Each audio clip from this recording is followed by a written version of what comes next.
मैत्रिणींनो, सख्यांनो, आत्या, मावशी, काकी, मामी सगळ्यांना सायली साखरे परिवाराच्या वतीने मनपूर्वक हार्दिक स्वागत आणि मनपूर्वक आभार तुम्ही या कार्यक्रमाला आल्याबद्दल. सगळ्यात आधी आपण भैरवी ढेरेसाठी एकदा जोरदार टाळ्या वाजवूया.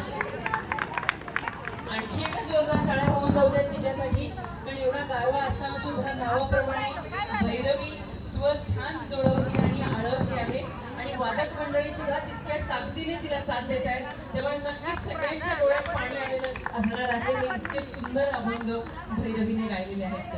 मी विद्या जोशी. आज या कार्यक्रमामध्ये खरं तर आपण आधी भजन करणार होतो आणि मग त्यानंतर आमचा काही छोटा मोठा फनी गेमचा कार्यक्रम करणार होतो, पण आपल्याकडे काही कारणामुळे वेळ झाल्यामुळे असं म्हणतात नाही, राम तारणार आहे, कृष्ण पालन करणार आहे, तर हरी हरण करणार आहे. देवांपैकी सगळ्या देवांच्या हातात, प्रत्येकाच्या हातात काही ना काही आयुध आहे.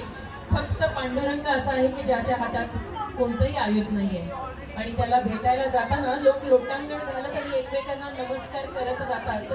म्हणूनच पांडुरंगाचं सगळ्यात जास्त महत्व आहे. असं म्हणतात की देव दर्शन देतो, पण देवाचं दर्शन घ्यावं याच्यासाठी मार्गदर्शन करतो तो संत असतो. म्हणून आपल्या विचारातले संत आपण जागे ठेवले तर मात्र नक्की आयुष्यात प्रगती होते. थोडासा वेगळा कॉन्ट्रास्ट गोष्ट होईल. सायली वाटतंय आधी आपण सायलीने जी संकल्पना राबवली आहे, सायलीच्या सासूबाईंनी आणि सगळ्याच बाकी त्यांच्या घरातल्या मंडळीने जे तिला सहकार्य केलंय आणि ज्या सासू सुनांनी आज हळदी कुंकाचा खूप वेगळा कार्यक्रम आयोजित केला, त्यासाठी दोघींचा आपण टाळ्या वाजवून कौतुक करूया आणि असा विशेष कार्यक्रम आयोजित केल्याबद्दल आनंद व्यक्त करूया. आपल्या संत परंपरेमध्ये कोणत्याही कार्यक्रमाची सुरुवात फुगडीशिवाय होत नाही, म्हणून आपण एक सासू सुनांच्या आधी फुगडी घेऊयात. भजनामध्ये असते ना फुगडी, तुम्ही काही वाजवू शकता तो त्या फुगडीच्या दरम्यान 2 मिनिटं. हां, सावकाश, हां सावकाश पण जोरात होऊ द्यात. गोविंद राधे गोविंद, गोविंद राधे गोविंद, गोविंद राधे गोविंद, गोविंद राधे गोविंद.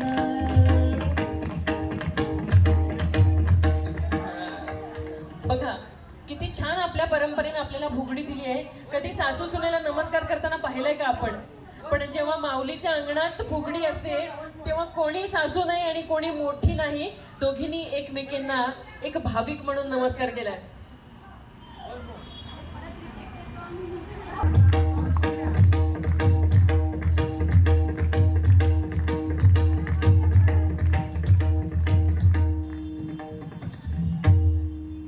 आपण आहे माझ्या मोठ्या सासूबाई, सगळ्या मोठ्या सासूबाई आणि माझ्या आजा सासूबाई पण आहेत.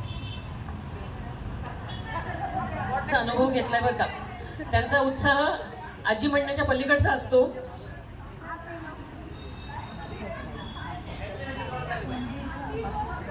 आणि त्यांची फुगडी वाटल्या बार काढल्या, अजून एकदा अजून आपण दोघी मैत्रिणी सारखांल्या हातात पाटल्या बार काढल्या.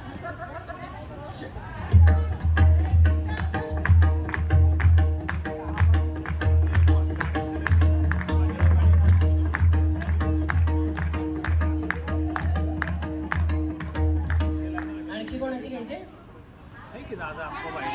फुगडी घालण्यामागचं शास्त्र मंडळी माहिती आहे का तुम्हाला? आपण फुगडी घालताना एकमेकांच्या हातात हात देतो, आपला तोल मागे गेलेला असतो, आपण जोरात वेगात फिरत असतो, पण आपण पडत नाही. संस्कृतीने आपल्याला एकमेकांना जपण्याचा वारसा दिलाय आणि हीच ती फुगडी. गोविंद राधे गोविंद, गोविंद राधे गोविंद, गोविंद राधे गोविंद, गोविंद राधे गोविंद.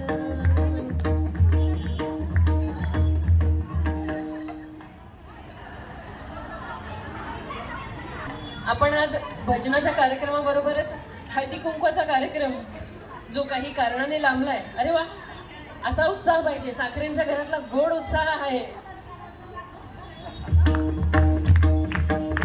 गोविंद राधे गोविंद, गोविंद राधे गोविंद, गोविंद राधे गोविंद.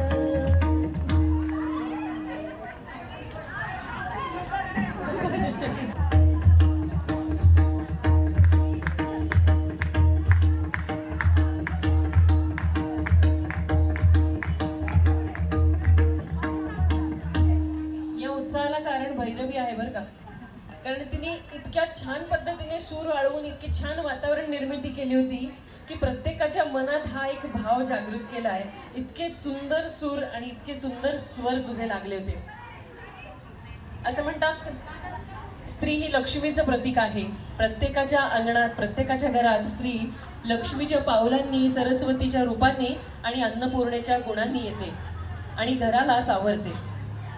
आपण सगळ्या महिला मंडळींसाठी हा एक आनंदाची पर्वणी असणारा कार्यक्रम असतो हळदी कुंकूचा. असं म्हणतात मैंने पूछा आईने से बता कैसी लगती हूँ. सायली जरा 2 मिनिट ऐकायला ये. कारण